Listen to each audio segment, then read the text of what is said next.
what do we have here? Hello, hello. Just getting booted up here. Making sure we're live where we need to be. There we go. Okay. I think we're live on the YouTube. Let's check Facebook and Twitter. This is the Creative Control Room podcast pre-show, by the way. Part of the show where we go through and make sure all systems are go. Check all the lighting, cameras, stream. Let's look at our stats there. No drop frames. Internet connection looks good. Fantastic. Starting the recording on the Rodecaster here. Have recording going on OBS. Let's check our camera angles. Boom. Boom. Very nice. Okay, audio looks good. Should be coming through very nicely. There we go. All right. Live on Facebook, Twitter, YouTube, and Twitch. I like it. All right. So we've got a lot to go through today, but of course it's early on a Sunday morning. So we're going to get this started the way we had the last few episodes with a little bit of Wordle. So let's go here. And one sec here. So if you're watching a replay of this, there will be timestamps in the description if you want to skip past all of this. But for those who are watching live, feel free to help me figure this out. So let's start with a word of something that I would like to eat for breakfast. Robert in the chat, what's up, Robert? The hat says, what's it say? It says on air. I am standing at my standing desk. Yeah, the hat says on air. I got it at NAB. I'll talk about it a little bit during the show today. But I'm going to start with the word bacon. Not a great start. We have an O. How about order? Okay, now we got an OR.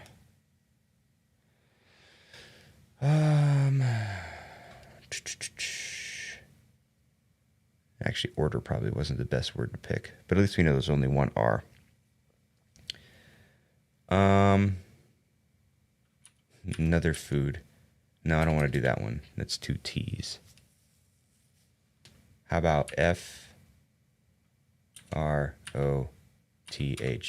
I know the R doesn't go there, but let's just see if we can uncover some. Hey, we got the F in the right spot. All right.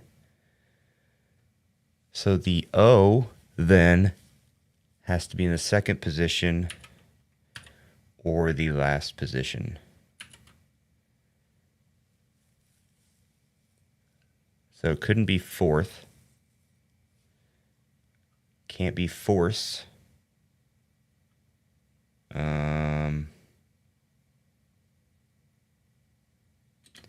What about foyer. Okay, we got FO. So we have FO. The R, it's got to be either here or right next to it.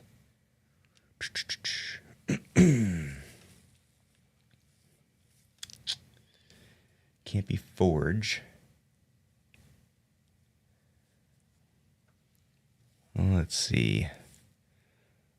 Where's our... There it is. Any thoughts, Robert? You still in there? What else should I try? I got FO, and then we got an R in there somewhere.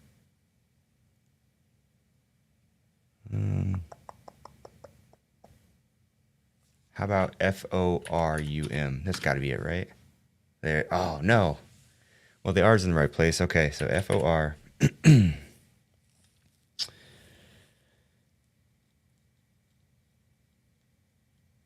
For... Huh.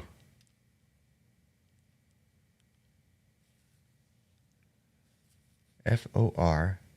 And that's... Okay.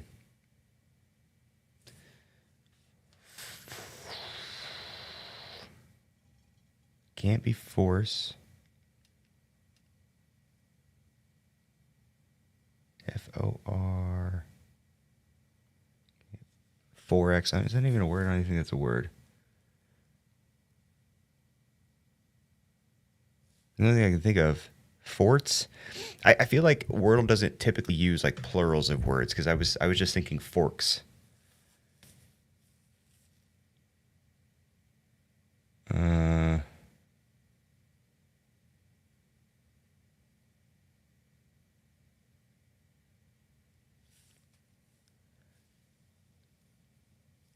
Let's see. This is a tough one. We have one more vowel, and that's an I. Unless there's two O's, which I don't think there would be. So, real quick rundown of Wordle for Robert. So basically, you just have to choose a 5-letter word. So on the top line, I chose bacon. And all the tiles ended up being gray except for the O, which means that the word that I have to figure out has an O in it, but it wasn't in the right spot. So right now we're at the point where we have FOR. Those 3 letters are definitely in the word, and they are definitely in that position. So what we're looking for is a 5-letter word that starts with FOR, and it can't include any of these letters that are already grayed out. So, yeah.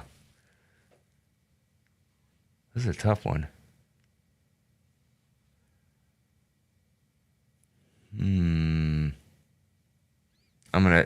Even if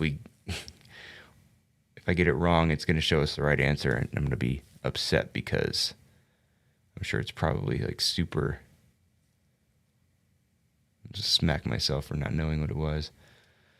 All right, Robert, we're gonna go with forts, and if we don't get it, it's on you, my man. Actually, no, we can't do forts because we already used T, so it can't be forts, but it could possibly be forks. I don't think it's forks, but we're gonna go with forks. Let's see what happens. Nope. Forgo. I thought about that one too. You just a few seconds too late. Oh well. Forgo was the word. We missed it today. Oh well. Well, anyway, we will go ahead and close down Wordle for now. And I think it's time to get into the show because we got a lot to cover today. Busy day today. Go back here. So let's go ahead. I think I went through all the checklists, right? Everything, lights are on. We're good to go. Okay. Yeah. All right, cool. So let's go ahead and get into this one, shall we? Or not, because... Oh, wait. Oh, that's why. Let's go back here. Okay. Are we ready now? This is the Creative Control Room Podcast, a show for creators, makers, and doers where my goal is to help you make to the max. Hello, welcome to episode number 105 of the Creative Control Room Podcast. I'm your host, Ryan Hafey. I'm your operator of this Creative Control Room.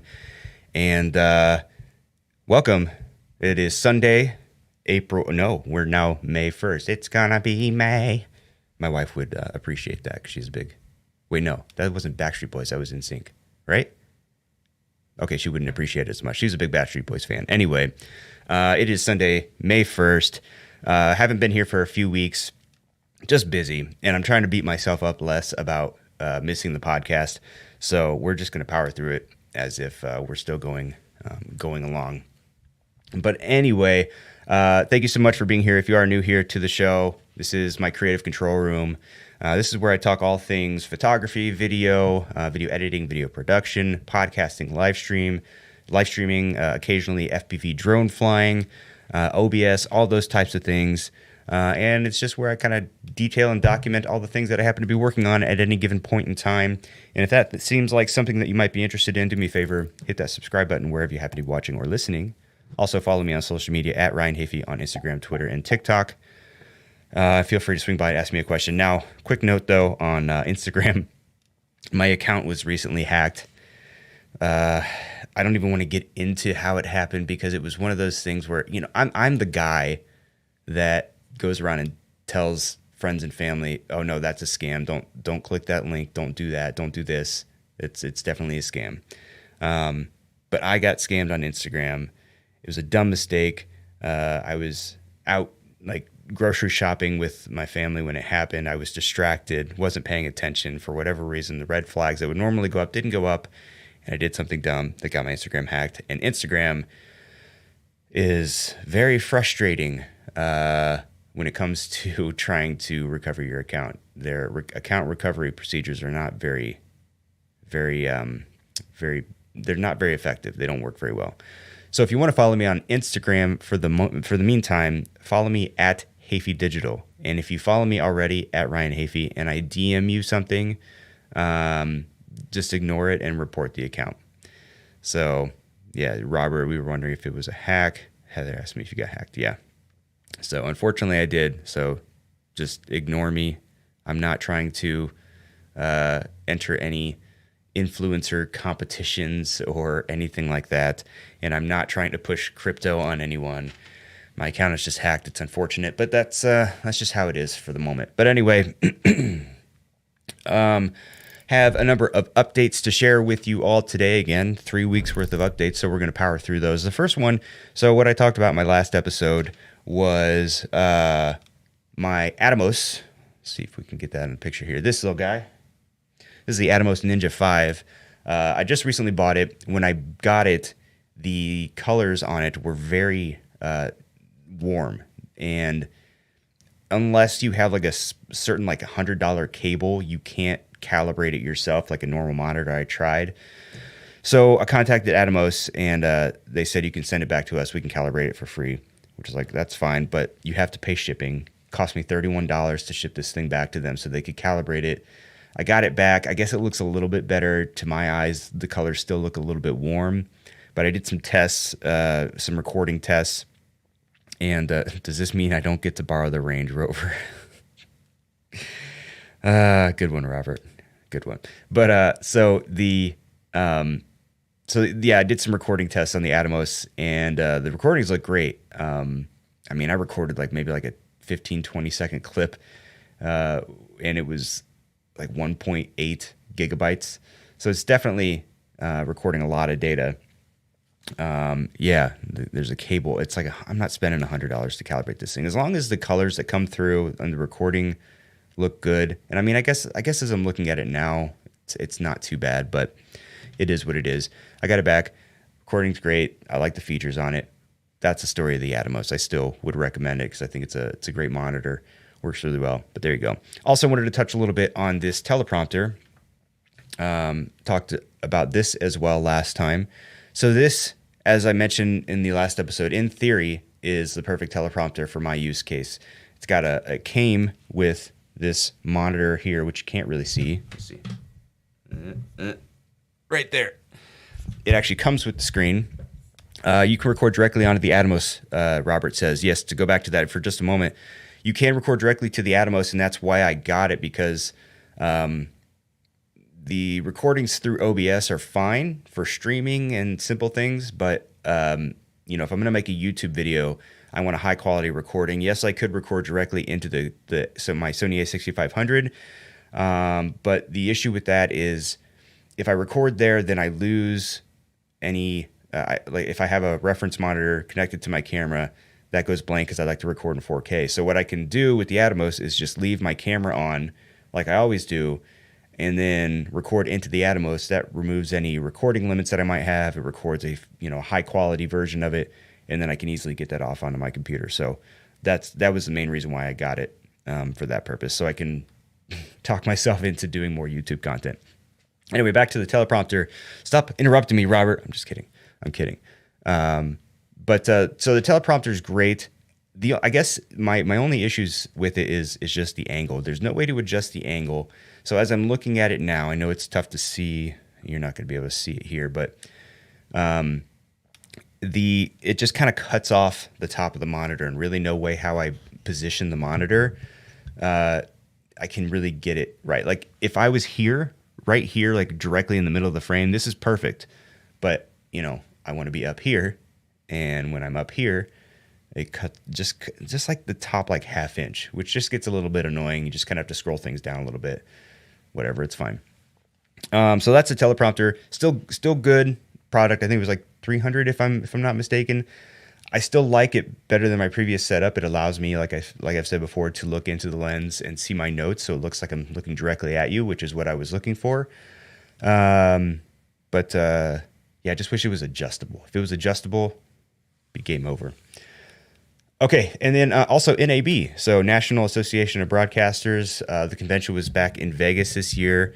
They took a couple years off because of the pandemic, and I didn't go as much as I would have liked to go. Just went with a colleague of mine for one day for a few hours. Went on Monday, and just wanted to walk the floor, look at some of these exhibits, go to like the Sony booth, Black Magic.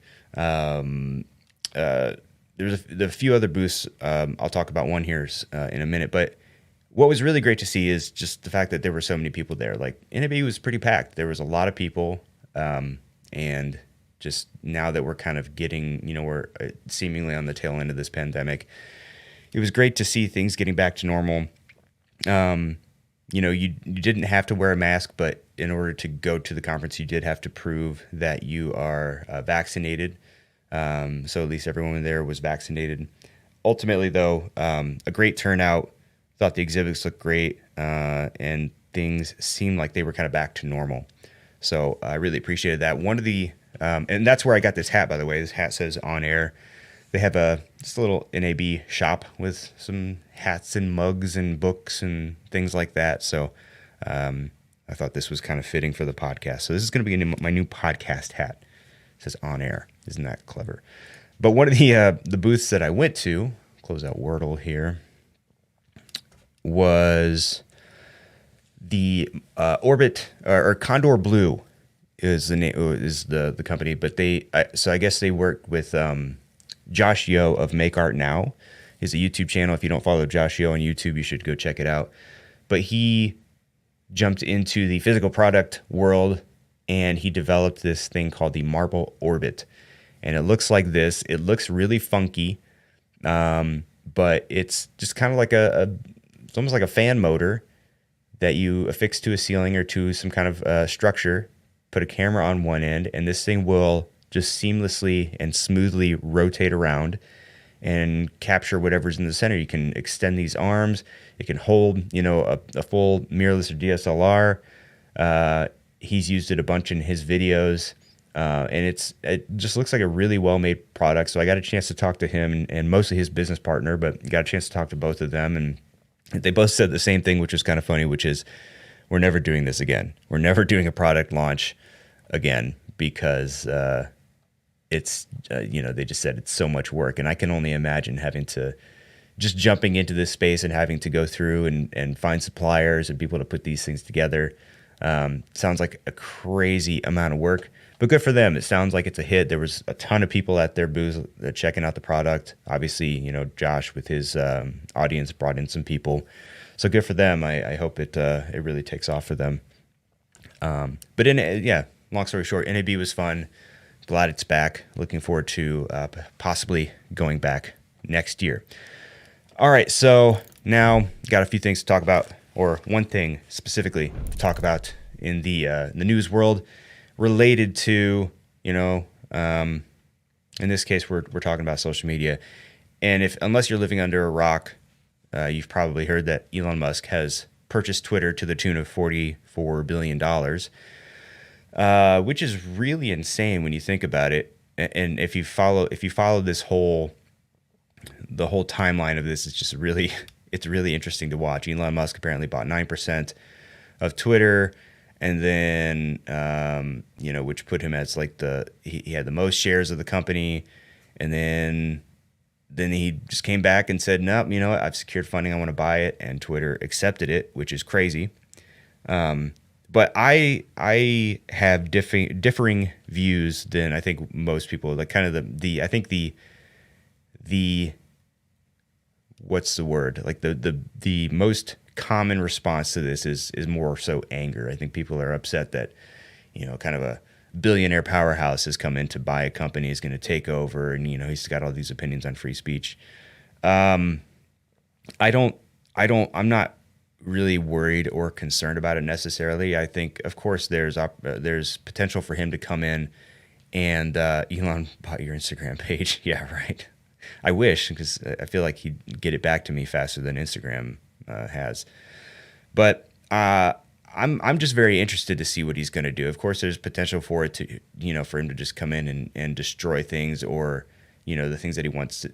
I just think that the social media world, especially on Twitter, which is, just kind of like a general town hall, it's a difficult thing to deal with. You can say in the theory that Twitter should be about free speech and we should let everyone say what they want to say.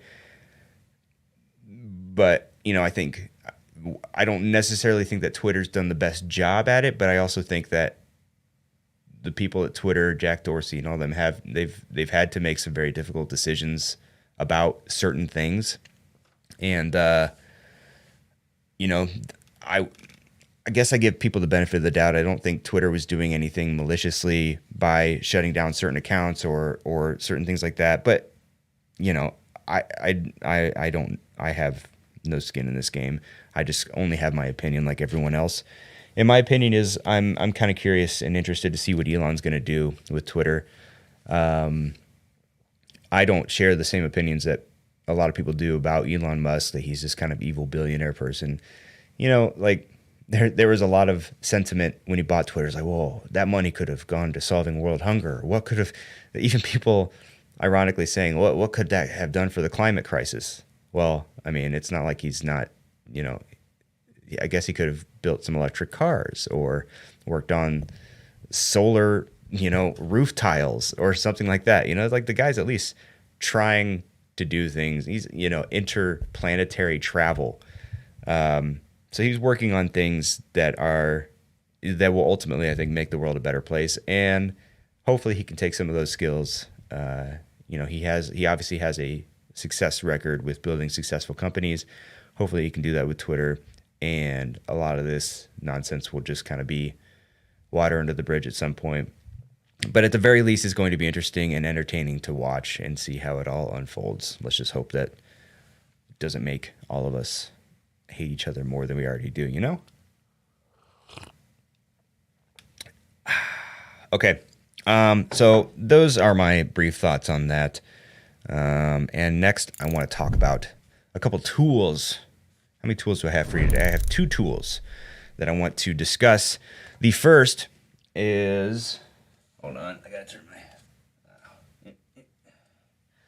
The first is... Let's see. Robert chimes in. I don't think privilege mandates that you have to save the world. I think that's a concept followed by entitled people. Maybe so. All we can do is, whether we like it or not, it's going to happen. So we just kind of have to sit back and see how it goes. But anyway, so wanted to share an OBS plugin that I came across recently called Teleport. Now, Teleport essentially allows you to add in a second computer into your live stream. And I'll show you what I'm talking about here shortly. But basically, there's a link in the description below if you want to check it out. But what you do is you download this OBS plugin and install it on your computer. And then you can also do the same on other computers. Let's say, so I have my laptop behind me, and I've also downloaded OBS Teleport and put it on there. And I wonder if it's going to let me show you the settings. Yes. Oops. Uh-oh. I got to undo that. What did I do? Okay. So let's go over here real quick. We're going to give you the crazy picture-in-picture thing here, but I got to show you this. So when you install it, you go to Tools, Teleport. It's going to bring up a little prompt like this here. Do y'all see that? Yeah, you should. And it's probably small though. But you give your computer a name, and then you enable Teleport, right? And then you do the same on the other computer. And then down here in your sources, hold on. Let me go back. Oh, that's right. I can't do that because... Oh, wait. Here. Well, it's not going to let me show you. But anyway, you go in your sources, you add Teleport as a source, and then so with it also installed on in the other instance of OBS, you would do the same thing. So then when you would add the teleport source into OBS, you would then find the identifier that you assigned to it on the other computer. So in this case, I think I just put HD laptop. And then when you activate it, you can now, and I wonder if there's a delay. Let me know if there's like a delay in the voice if it's synced up. But now I essentially have another source, which is my laptop here. And because we're on the same Wi-Fi connection, I can now use this one here, and I can even get rid of that, and I can show my desktop. So you've essentially expanded your ability to use OBS on multiple machines within the same live stream, which I think is pretty cool. So there's a lot of potential there. The laptop, by the way, Robert asks, laptop's holding up great. Still very heavy, and you got to plug it in most of the time because the battery life sucks. But speed-wise, it's great. It's fast. It's powerful. I like it. So this teleport plugin is really cool, and I suggest that you check it out. And the other thing that I found recently, and we're going to go back here, not this, but this, and I got to add this to the show notes. So this is a teleprompter because I'm going to start doing some teleprompter type video content, and I needed an app for PC, and I found this one on Google, telepromptermirror.com, and this is just a really good standard kind of teleprompter website, and you can use it in two different ways. You can either have it set up to scroll at a certain speed, or you can turn on the microphone here and it will do it by voice. So if I turn this on, for example, and if I press play up here, let's see if this works here. This voice-activated teleprompter listens to your voice and I messed that up. Whatever. It's free and works in Chrome browser in Windows, Mac, and Android. It makes recording your scripts fast, easy, and fun. How to use so if you can tell, it is following my voice, which will be super handy. So you can kind of go at your own speed. But I intend to use this for some of my videos coming up. So that was kind of cool, I thought. And I just found that on a quick Google search, but I didn't know it existed before. But it does, and it's cool, and it's better than any other teleprompter apps that I've seen. So I like it. But that's it for that. Let's move on to the main topic for today. And that is, what we're talking about today is I want to build a mobile podcast studio. So really this is just kind of this, I'm going to take this opportunity to talk through this a little bit. I've been thinking a lot about it, and how I've thought about wanting to do this has changed as I've gone along, and I start second guessing myself, like, do I really need that? Do I not? So let me kind of tell you about my process of thinking through this. So I don't currently have a need for a mobile podcast studio, technically speaking. I think I would just like the ability to, maybe not necessarily for myself, but for clients, if I ever have the need to go do an on-site, I'll put it in the description, Robert. If I need to do any like kind of on-site podcasting, live streaming, I don't currently have a way to do that where I can quickly and easily travel with something. So I was just kind of thinking, it's like, it'd be great to create just like kind of a mobile studio where you can literally open a lid of something, pull a few things out, and be ready to go. Excuse me. So my initial thought, I have one of these. You can fit like light stands in them, but it's just a long Pelican style hard case. I think it's intended for like rifles. It comes with the breakaway foam, but it's a long case, and it could, in theory, fit all the gear that I would need for a mobile podcast studio. So my thought was, okay, I could put a Rodecaster in there. I could put a Stream Deck in there. I could put my A10 Mini, and then I can have a spot in the center for my laptop.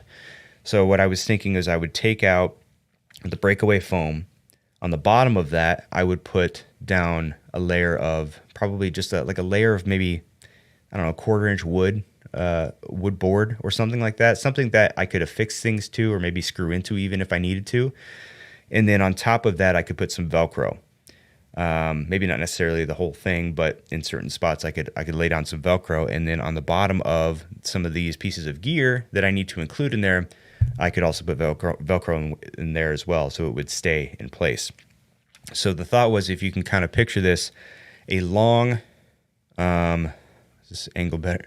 Just kind of a long, rectangular shaped case, and yeah, you have your ATEM and your Stream Deck on one side. You've got a laptop section in the middle, and then on the right side you have the Rodecaster Pro, and then within that, I wanted to try to find ways to quickly and easily be able to kind of fold out cameras, maybe attach cameras to this case. And maybe one thing I realized as I was going through this, by the way, is that there's a big lack of like mobile friendly gear. Like what I was looking for specifically is like a boom arm, a mic boom arm like this that can fold up compactly, something super small, and then you could expand it so that I could literally install it into the case, have it lay flat when the case is closed, and when you open the case up, you just pull it out, and then you have a microphone ready. But then I was thinking more about all this because I also wanted to, I wanted to put everything in there. I wanted to make it so that all the cameras and all the cables and everything, and maybe even run the cables in like a creative way to where they kind of hid them. And I started thinking, I was like, well, that would be great.